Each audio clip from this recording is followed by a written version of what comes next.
김정기 고려대 약학대학 교수 모셨습니다. 어서 오세요. 안녕하세요. 자, 명수는 1,000명을 넘었습니다, 교수님. 그런데 검사 건수랑 이렇게 대비해서 보면 어떻습니까, 지금 상황이? 지금 검사 건수가 늘어난 거는 맞습니다. 왜냐하면 임시선별진료소에서 계속 이제 진단 검사를 무료로 받고 있기 때문에 검사 건수는 최근에 5만 건 정도로 크게 늘어난 걸로 알려져 있거든요. 그러니까 그만큼 또 그 와중에서 물론 양성률은 지금까지는 한 0.4% 정도만 보인다라고 알려져 있는데 그럼에도 불구하고 일정 숫자의 확진자들은 늘어났다 이렇게 보시는 게 맞을 것 같습니다. 그럼에도 불구하고 절대적인 어떤 상황이 절대 좋아진 건 아니다, 이 말씀이시죠? 그럼요. 아직까지 뭐 지금 어떻게 보면은 그러니까 1,000명대에서 다소 경우에 따라서는 엊그제 같은 경우에는 1,000명대 아래로 떨어지기도 했거든요. 그러니까 이런 등락을 보이고는 있습니다. 근데 제가 보는 입장에서는 일단 1,000명 정도가 넘어갔으면 굉장히 급속하게 확진자가 증가할 가능성 높다라고 보고 있는데 다소 주춤하는 뭐 양상을 또 보이기도 합니다. 이런 부분들은 어떻게 보면 2.5단계의 효과다라고 볼 수 있는데 그 효과가 실제로 감소세로 이어지게 할 만큼의 확실한 효과는 아니고 굉장히 미비하다. 그래서 이런 어떤 뭐 완충 구간, 그러니까 버퍼링 구간이 지난 다음에는 또 급증할 가능성이 굉장히 높다 이렇게 보고 있습니다. 뭐 어느 뭐로 보나 절대 안심할 단계는 아니란 말씀이시죠? 당연히. 안심할 단계가 아니라 오히려 위험한 위중한 상황이다 이렇게 보는 게 맞을 것 같습니다. 3단계, 그래서 3단계 격상 문제가 나오는 것 같은데 말씀하신 대로 너무 위중한 단계니까 그 얘기 잠깐 정례 브리핑 듣고 여쭤보겠습니다. 네. 네, 교수님. 말씀하셨지만 굉장히 위중한 상황인데요. 3단계를 지금 논의하고 있는 것 같습니다. 어떻게 보세요? 지금 필요성에 대해서.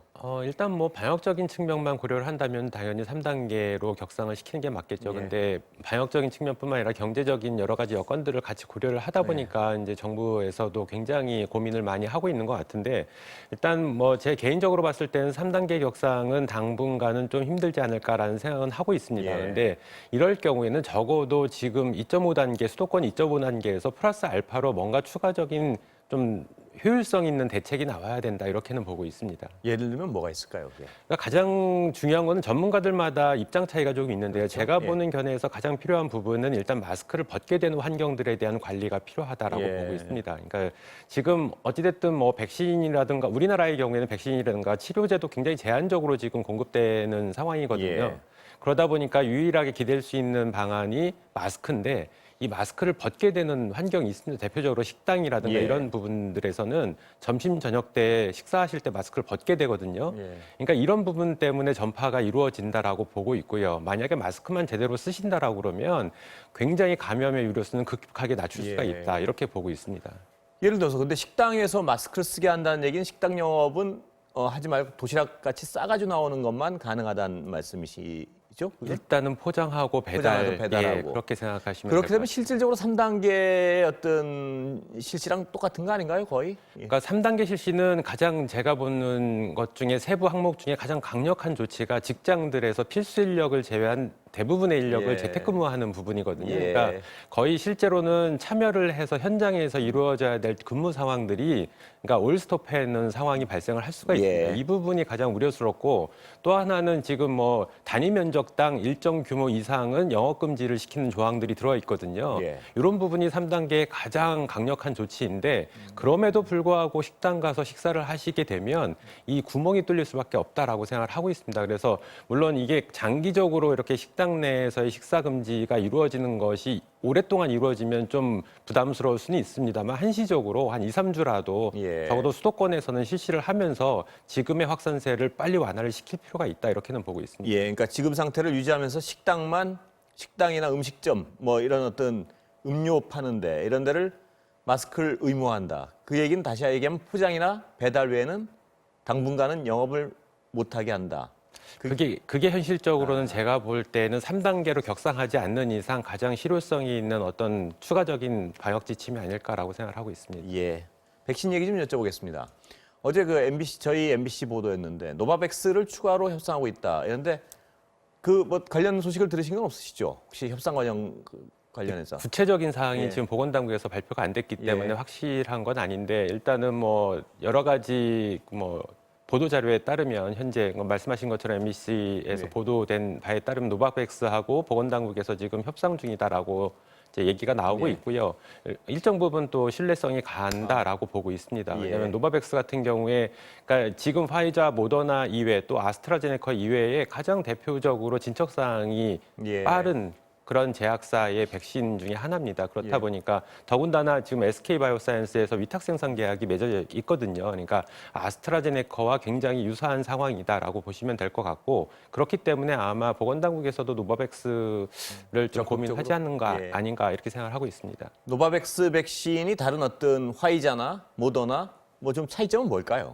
일단 파이자하고 모더나 백신은 RNA, 그러니까 예. mRNA를 기반으로 하는 백신이고요. 아스트라제네카 백신은 바이러스, 그러니까 아데노바이러스를 전달체로 이용한 백신입니다. 예. 근데 노바백신 같은 경우에는 그러니까 제조합 단백질이라고 그래서 그러니까 보통 합성 항원이라는 말로 여론에서 많이 언급이 되고 있는데 그러니까 그러니까 실험실상에서 이 그 스파이크 단백질 부분을 만들어 가지고 체내에 주입하는 방법입니다. 예. 근데 이 방법은 전통적으로 많이 알려져 있고 오랫동안 개발이 진행돼 온 어떤 테크닉이거든요. 근데 이 부분이 크게 현재까지는 인플루엔자 백신 중에 미국에서 승인된 케이스가 한 건이 있고요. 예. 그 이외에는 없습니다. 그 이유 중에 하나가 효능이 좀 떨어진다라는 단점을 가지고 있는데 예. 그렇다 보니까 이제 백신 보조제라고 하는 아주번트를 같이 혼합해서 사용을 해야 됩니다. 예. 그거에 따라서 효능이 크게 달라질 수가 있기 때문에 향후의 임상시험 결과에 대한 어떤 그 효능 부분, 특히 안전성은 오히려 mRNA 백신보다는 전 안전하다라고 판단을 하고 있고요. 예. 대신에 효능 부분에 대한 검증은 필요할 거다 이렇게는 보고 있습니다.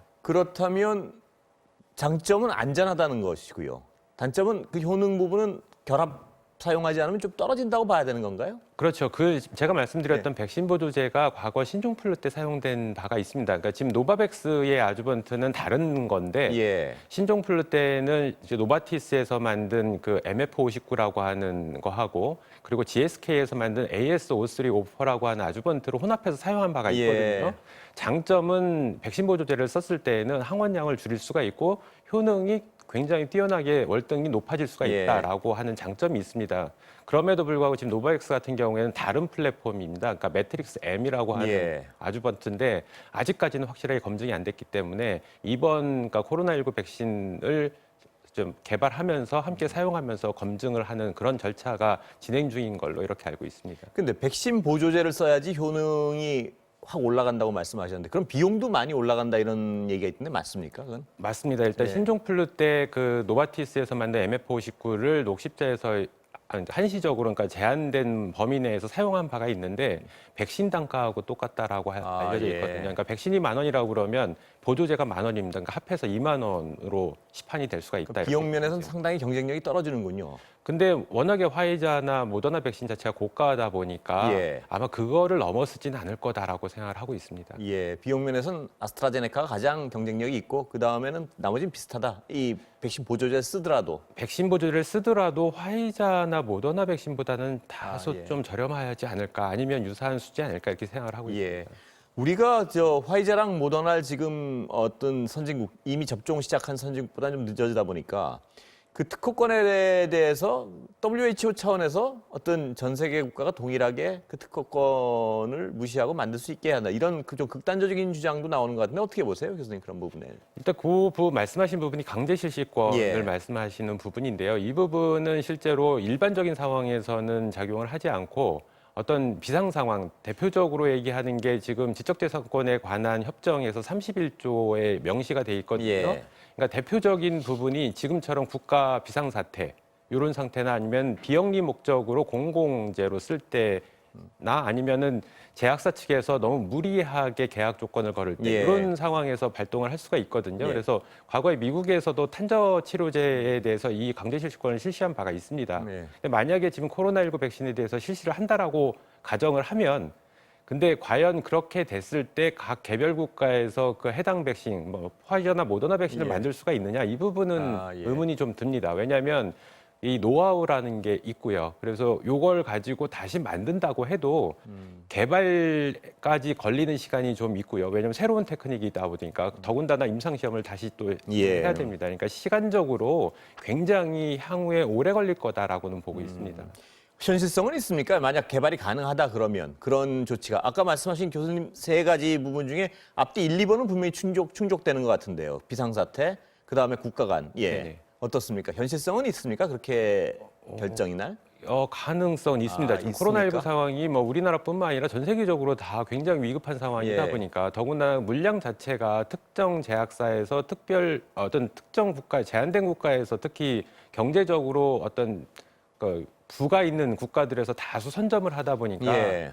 이게 경제적으로 빈곤한 국가들에서는 아직 공급이 안 되고 있는 상황이지 않습니까? 그러다 보니까 이런 상황에서 발동도 가능은 할 수 있다. 현실적으로는 가능하다라고는 보고 있습니다.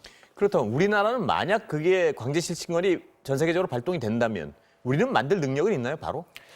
바로는 좀 어렵지 않을까 생각을 하고 있고요. 물론 일부 연구진들이 RNA 백신 관련해서 연구는 해오고 있습니다만 예. 실제로 이 완성품을 만들 때까지의 노하우가 쌓여 있는지는 아직까지는 의문점이 좀 들고요. 그러다 보니까 한동안 개발에 소요되는 시간은 걸릴 거다라고 보고 있고 또한 개발이 성공적으로 이루어진다라고 해도 임상 시험을 또 진행을 해야 됩니다. 그러니까 굉장히 오랜 시간이 지난 후에나 가능하다라고 보고 있습니다. 강제 실시권이 발동 못 되는 이유는 현실적으로 개발, 각국이 생산 제조 능력이 없어서 안 될 수도 있겠군요. 지금 상황에서. 그렇죠. 지금 뭐 가장 급한 국가들이 앞서 언급드린 그 경제적으로 빈곤한 국가, 이 예. 대부분의 이런 국가들에서 어떤 과학적인 기술력도 약간 떨어지는 경향성이 있거든요. 예. 그렇다 보니까 실제로 강제 실시권이 발동이 된다고 하더라도 개별 국가에서 만들기에는 굉장히 어려움이 있을 예. 거다 이렇게는 보고 있습니다. 그리고 이제 화이자 선진국들 맞기 시작했는데요, 몇 군데서는.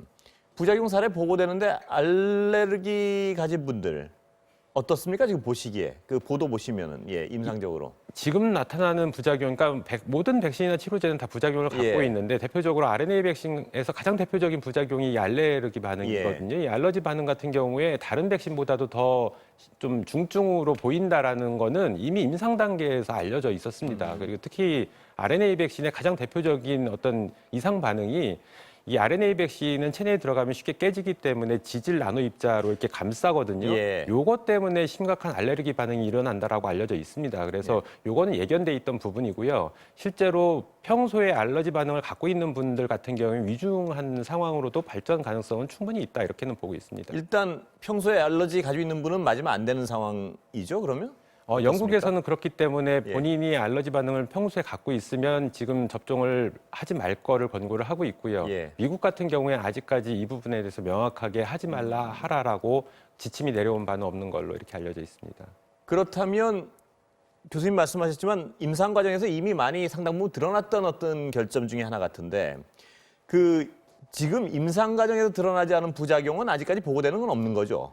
아직까지는 예. 없는 걸로 알려졌습니다. 가장 대표적인 심각한 부작용이 지금 말씀하신 알러지 반응, 또 경우에 따라서는 접종 부위에 거의 알만큼 크게 이렇게 부풀어 오르는 예. 부작용들도 보고된다라고 알려져 있거든요. 그래서 실제로 FDA에서 승인 결정을 내릴 때에도 이 부분에 대해서 언급을 했습니다. 그렇기 때문에 위험성은 물론 있습니다만 잠재적인 우위가 있다 보니까 예. 접종을 권고한다라고 얘기를 했던 거였고요. 예. 그리고 일부 외국에서 특히 미국이나 영국 쪽에서 전문가들은 접종할 때 접종 대상자에게 이런 부분에 부작용이 있을 수 있다라고 반드시 얘기를 해줘야 된다라고 얘기를 하고 있습니다. 예, 오늘 여기까지 듣겠습니다. 감사합니다. 감사합니다.